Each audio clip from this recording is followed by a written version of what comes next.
Atención, Alemania está anunciando esta mañana que le suspende la venta de armamento a Israel, después del anuncio del primer ministro Netanyahu de que va a ocupar la ciudad de Gaza, y está respondiendo Hamás, que ha gobernado históricamente allí en la Franja de Gaza, diciendo que esto es condenar a los rehenes israelíes, es decir, respondiendo a una amenaza con otra amenaza. La gravedad sobre los hechos nuevos, recientes de esta madrugada alrededor de la guerra en el Medio Oriente. Enrique Rodríguez, desde Europa. Seguramente, Néstor, a Benjamín Netanyahu le importe poco a estas alturas lo que la comunidad internacional opine o diga sobre sus decisiones, pero pocas veces una de sus decisiones había conseguido una unanimidad tan completa. Esta mañana, como decías, gobiernos como el de Alemania, el de España o el de China están negando la utilidad a esa decisión que anunció esta mañana y que vamos enseguida a escuchar, la de tomar la ciudad de Gaza, no la Franja de Gaza completa, pero sí tomar esa ciudad y expulsar de allí a sus habitantes. Pero la medida más significativa, la que tiene más poder no solo práctico sino simbólico, es ese anuncio hecho por Alemania, porque Alemania ha sido en los últimos tiempos el aliado más cercano al gobierno de Netanyahu. Sin embargo, esta mañana el gobierno del canciller alemán Friedrich Merz ha tomado la decisión, tras la aprobación del Gabinete de Seguridad israelí, de suspender el comercio de armas con ese país. Merz ha afirmado en un comunicado que es cada vez más difícil entender cómo el plan militar israelí contribuirá a alcanzar los objetivos legítimos de desarmar a Hamás y liberar a los rehenes. Precisamente sobre los rehenes o a los rehenes se ha referido Hamás, diciendo que con su decisión anunciada esta mañana, Benjamín Netanyahu va a sacrificar a esas personas que se encuentran allí retenidas, que son aproximadamente una veintena. Son 49 los que se encuentran en poder de Hamás, sin embargo 27 de ellos se cree que están muertos. De esos rehenes, dice, o sobre su destino, dice Hamás que a Benjamín Netanyahu no le importa cuál pueda ser el final de esos rehenes. En todo caso, el anuncio de Netanyahu, como decía, tiene algunos matices. Todo parecía indicar que iba a ser una operación de control de toda la franja, pero en entrevista primero con la cadena Fox y después tras la reunión de su gabinete de seguridad señalaba que esa operación solo se circunscribirá a la ciudad de Gaza, y añadía, como vamos a escuchar, que su intención no es tomar el control de manera permanente, sino colocar allí un gobierno civil que esté fuera del control de Hamás y que sea una garantía para los ciudadanos palestinos, pero también una garantía de seguridad para Israel. We intend to, in order to assure our security, remove Hamas there, enable the population to be free of Gaza, and to pass it to civilian governance. That is not Hamas and not anyone advocating the destruction of Israel. That's what we want to do. We want to liberate ourselves and liberate the people of Gaza from the awful terror of Hamas.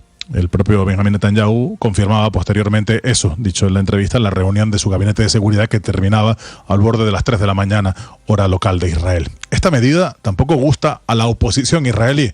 Muchas veces olvidamos que Israel no es una entidad monolítica y que dentro de ese Estado hay quienes se oponen y de manera importante a lo que está pasando en la Franja de Gaza. Yair Lapid, que es el jefe de ese movimiento opositor, ha dicho a la comunidad internacional, se ha sumado a la comunidad internacional diciendo que esa decisión no tiene ningún sentido y que también pone en peligro a los rehenes. Una sensación que comparte el ejército de Israel, que si bien no se ha pronunciado, no puede hacerlo de manera oficial, sí lo ha hecho de manera extraoficial a distintos medios de comunicación. El alto mando israelí, las fuerzas de defensa de Israel, sostienen que una operación militar de ese tipo tendría un enorme coste militar y de vidas para el ejército de Israel, pero que también, y en primer lugar y como asunto más importante, pondría en grave peligro la vida de los rehenes. Esa sensación se comparte de manera extendida, no solo dentro o fuera de Israel, pero eso por el momento parece importarle poco o nada a Benjamín Netanyahu, Néstor. Enrique, gracias y atención. En Venezuela, el gobierno de Nicolás Maduro reacciona diciendo que no es cierto que el cartel de los soles exista, que ese es un invento de Estados Unidos, así como habían dicho que el tren de Aragua tampoco existía. Esta es la reacción del gobierno de Maduro, la decisión del presidente Trump de duplicar, de llevar a $50 millones la recompensa por información que lleve a la captura de Nicolás Maduro, a quien consideran en Washington uno de los mayores narcotraficantes del mundo. El gobierno de Venezuela dice que esa decisión da risa y que le parece ridícula la recompensa por Nicolás Maduro. Desde Caracas, Santiago Martínez.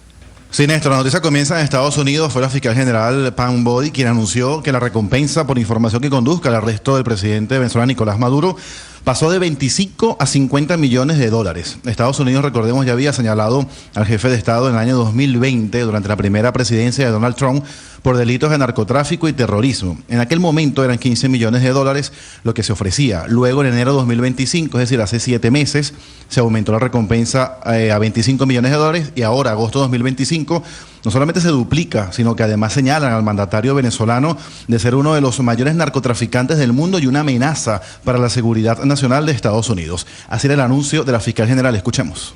Today, the Department of Justice and State Department are announcing a historic $50 million reward for information leading to the arrest of Nicolas Maduro.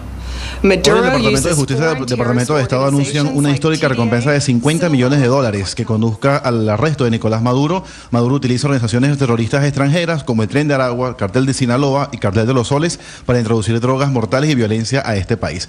La fiscal estadounidense además detallaba, Néstor, que lo incautado en drogas hasta ahora en Estados Unidos o en ruta a Estados Unidos representa la fuente principal de ingresos para carteles con sede en Venezuela y México. Bondi, la fiscal, además revelaba que el Departamento de Justicia de Estados Unidos ha incautado más de 700 millones de dólares en activos vinculados al mandatario venezolano, así como 2 aviones privados y 9 vehículos. To date, the DEA has seized 30 tons of cocaine linked to Maduro and his associates, with nearly 7 tons linked to Maduro himself, which represents a primary source of 7 income toneladas de droga directamente vinculadas con él, representando una fuente principal de ingreso para los carteles letales con base en Venezuela y México, decía la fiscal. Agregaba además que la cocaína suele estar mezclada con fentanilo, lo que ha causado la pérdida de incontables vidas estadounidenses. Destacar, Néstor, que es la primera vez que vinculan al presidente venezolano con el cartel de Sinaloa y que además esta recompensa es tan alta que supera la que se ofreció en su momento por Osama Bin Laden. La respuesta desde Venezuela llegó a las horas, vino de parte del canciller Iván Gil, quien en su canal de Telegram repudió el anuncio y lo calificó como una patética recompensa, que en verdad es una burda operación de propaganda política y una cortina de humo ridícula. Agregaba que mientras en Venezuela desmontan tramas terroristas que se orquestan precisamente desde Estados Unidos, esta señora, en referencia a la fiscal,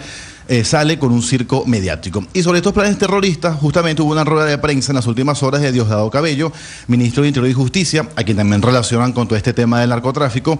Él allí presentó armas, artefactos explosivos, 15 detenidos. Señalaba que funcionarios de seguridad del Estado desmantelaron un plan luego de hacer seguimiento a una persona que habría dejado un bolso abandonado que contenía explosivos. Esto es en Plaza Venezuela, aquí en Caracas, una zona muy circulada aquí en la capital venezolana, vinculando este presunto plan a Estados Unidos, así como a María Corina Machado, y que se planificó desde Colombia, decía él, pero aclaraba que no tiene que ver con el gobierno de Gustavo Petro. Y allí le preguntaban justamente por el cartel de los soles y esto respondía. Escuchemos. El cartel de los soles es un invento de ellos, No sé cuántos años tiene el cartel, que ellos inventaron eso. Y en ese tiempo ha tenido como 300 jefes más o menos. Cada vez que alguien les molesta, ellos lo ponen de jefe del cartel de los soles. Lo que sí es cierto es que donde opera el mayor cartel del mundo es en Estados Unidos. Está la DEA. Eso no tiene competencia con nadie. Pero el cartel de los soles es una mentira de ellos. Una gran mentira para manipular, para hacer creer, para decir. Ahora, ¿quién está utilizando las bandas del narcotráfico? La oposición venezolana. No tienen voto para subsistir y quieren subsistir con el dinero de la droga. Por cierto, antes de este anuncio de aumento de la recompensa, el propio Nicolás Maduro acusaba de nuevo al gobierno de Donald Trump de financiar una conspiración fascista contra Venezuela, por lo que pedía a policías y militares afinar los planes de seguridad y de protección acá en Venezuela. Néstor.